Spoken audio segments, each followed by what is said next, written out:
വണ്ടിക്കാരനെ പരിചയപ്പെടുത്താനാണ്. Car നിങ്ങൾക്ക് എല്ലാവർക്കും പരിചിതമായ ടെസ്ലയുടെ സൈബർ ട്രക്കാണ്. ഈ വണ്ടിയുടെ റിയൽ ലൈഫിൽ നമ്മൾ നോക്കുകയാണെങ്കിൽ ഈ വണ്ടി ഒരു ഇലക്ട്രിക് കാറാണ്. പിന്നെ ഇതിൻ്റെ ഏറ്റവും നല്ല ഫീച്ചർ ഇതിൻ്റെ ഡോറ് തുറക്കുന്ന ഫീച്ചർ തന്നെയാണ്. നമ്മൾ ഈ വണ്ടി വാങ്ങിക്കാൻ പോകുമ്പോൾ ടെസ്ലയുടെ കമ്പനി നമുക്കൊരു കാർഡ് തരും. ആ കാർഡ് വണ്ടിയുടെ ഈ മീഡിയത്തിലായിട്ട് നമ്മൾ വെച്ച് കഴിഞ്ഞാൽ വണ്ടിയുടെ ലോക്ക് തുറക്കും. പിന്നെ ഈ താഴെ ഇട്ടിൻ്റെ റെക്ടാങ്കിൾ ബട്ടൺ ഉണ്ട്. ആ ബട്ടൺ നിൽക്കി കഴിഞ്ഞാൽ വണ്ടിയുടെ ഡോർ ഓട്ടോമാറ്റിക്കായിട്ട് നമുക്ക് തുറന്നു തരും. പിന്നെ ഞാനിത് പറയുന്നത് ഇതിൻ്റെ വൈപ്പറിനെ കുറിച്ചാണ്. വൈപ്പർ എന്താണെന്ന് വെച്ച് കഴിഞ്ഞാൽ ഈ വണ്ടിയെ വൈപ്പർ നമ്മൾ സാധാ കാറിലൊക്കെ നോക്കുകയാണെങ്കിൽ ഇത് താഴ്ന്ന ഇരിക്കുക. പക്ഷേ ഇതിൻ്റെ വൈപ്പർ എന്താണെന്ന് വെച്ച് കഴിഞ്ഞാൽ പൊങ്ങിയിരിക്കും. പിന്നെ ഇതിൽ വൈപ്പറിൻ്റെ ഒപ്പം തന്നെയാണ് ഇതിൻ്റെ വെള്ളം വരുന്നത്.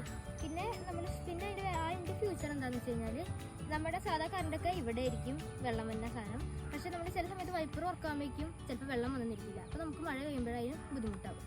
അപ്പം അതൊരു നല്ല ഫീച്ചറാണ്. പിന്നെ നമ്മളിതിൻ്റെ ബാക്കിലോട്ട് വരാണെങ്കിൽ ഇവിടെ നിന്ന് ഫുൾ നോക്കണമെങ്കിൽ ചില്ലാണ്.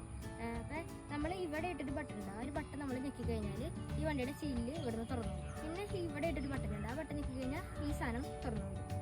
പിന്നെ നമ്മൾ ഇതിൻ്റെ ഉള്ളിലേക്ക് വരാണെങ്കിൽ ഇതിൻ്റെ സ്റ്റിയറിംഗ് ആണ്. സ്റ്റിയറിംഗ് നമ്മൾ ഗെയിമൊക്കെ കളിക്കുമ്പോഴൊരു സ്റ്റിയറിംഗ് ആണ്. പിന്നെ ഇതിൻ്റെ ടാബിലെ ഫീച്ചർ എന്താണെന്ന് വെച്ചാൽ നമ്മൾ ടാബ് ഓൺ ആക്കുമ്പോൾ തന്നെ ഇതൊരു ടെസ്ലയുടെ കാറിന് പടം കാണാം. അത് നമ്മൾ ക്ലിക്ക് ചെയ്ത് കഴിഞ്ഞാൽ ഈ വണ്ടി നമുക്ക് ഉള്ളിലിരുന്ന് തന്നെ കൺട്രോൾ ചെയ്യാൻ പറ്റും. ഇപ്പം നമ്മൾ ആ വണ്ടിയുടെ കാർഡ് എടുത്തു കഴിഞ്ഞാൽ അതിൽ ഇതിൻ്റെ ഡോറിൻ്റെ ഇതാണ്. നമ്മൾ ഡോർ ക്ലിക്ക് ചെയ്ത് കഴിഞ്ഞാൽ ഓപ്പൺ ക്ലോസ് എന്ന് പറയുന്നത്. അപ്പം ഓപ്പൺ കൊടുത്തു കഴിഞ്ഞാൽ വണ്ടിയുടെ ഡോർ ഓപ്പൺ. അതൊരു നല്ല ഫീച്ചറാണ്. പിന്നെ നമ്മൾ നോക്കുകയാണെങ്കിൽ ഇതിൻ്റെ മുകളിലായിട്ട് നമുക്ക് ഇത് കാണാൻ പറ്റും. അത് എന്താണെന്ന് വെച്ച് കഴിഞ്ഞാൽ പാർക്കിംഗ്, റിവേഴ്സ്, പിന്നെ ന്യൂട്രൽ. അതെന്താണെന്ന് വെച്ചാൽ നമ്മൾ പാർക്കിങ്ങിൽ ഇട്ട് കഴിഞ്ഞാൽ പാർക്കിങ് ഓട്ടോമാറ്റിക്കായിട്ട് പാർക്ക് ചെയ്യുന്ന സ്ഥലത്ത് പോയി നിൽക്കുന്നതായിരിക്കും.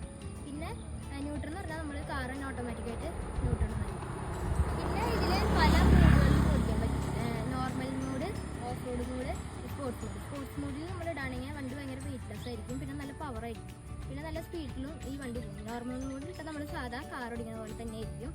പിന്നെ ഇതാണ് ഇതിൻ്റെ ഇൻറ്റീരിയറിലുള്ള ഫീച്ചർ.